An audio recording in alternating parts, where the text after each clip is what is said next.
Hello, welcome back to the Metabolic Classroom. I'm Professor Ben Bikman, a biomedical scientist and professor of cell biology. Thanks for joining me for the lecture today. The topic today is hyperglycemia.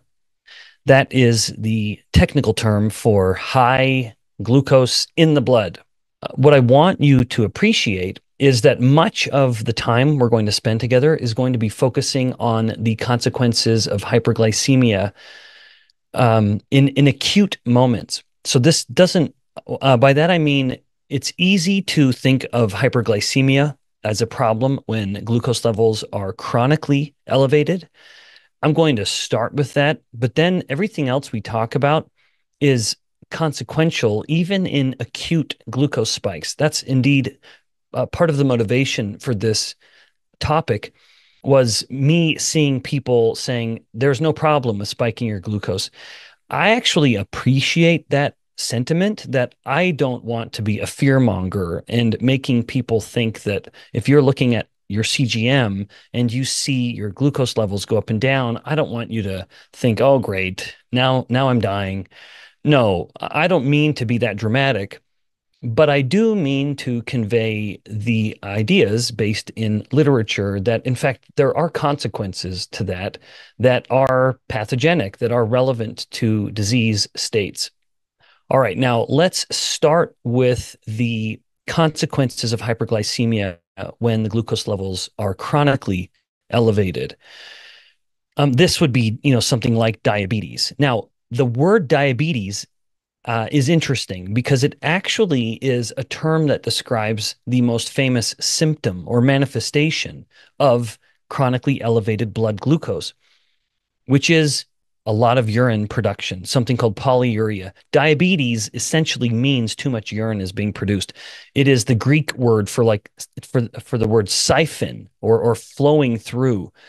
And it is, of course, a direct term relevant to the fact that if glucose levels are too high, you are overwhelming the kidney's ability to reabsorb that glucose. So, just by way of a brief primer on kidney physiology, the operating unit or the kind of business unit of the kidney is this glomerulus, this little set of capillaries wrapped up. So, the blood side and then the kind of kidney side.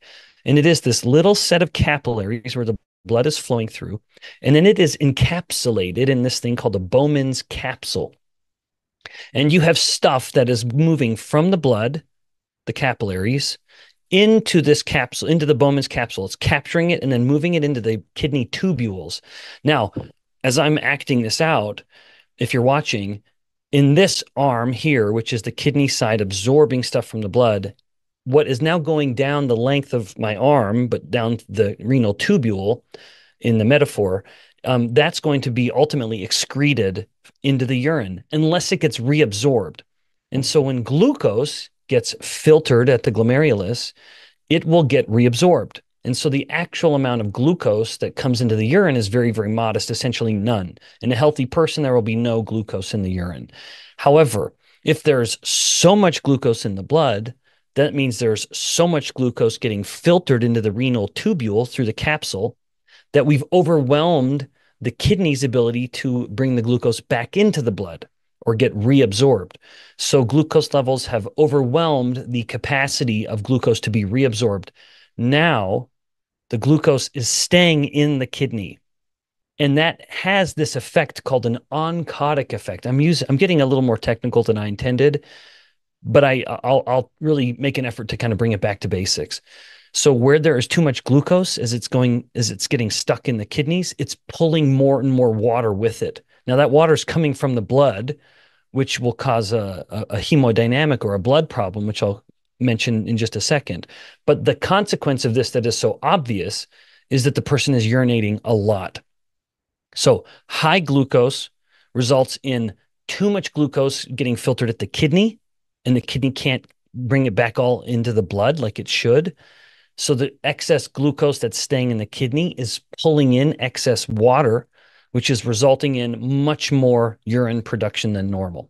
Now, back to the hemodynamic or the cardiovascular effect that I alluded to a moment ago. If you are pulling in a lot of water and dumping it in the urine, the origin of that water is the blood. About half of what is our blood is water. That's this plasma part. It's mostly water, enormously mostly water. And that water is what's getting lost. And so the volume of blood starts to go down. And where you have less blood volume, you have less blood pressure. And now the person has hypotension potentially. So anytime they're getting up, you know what I'm talking about. They start to feel like they're going to black out, or they do black out.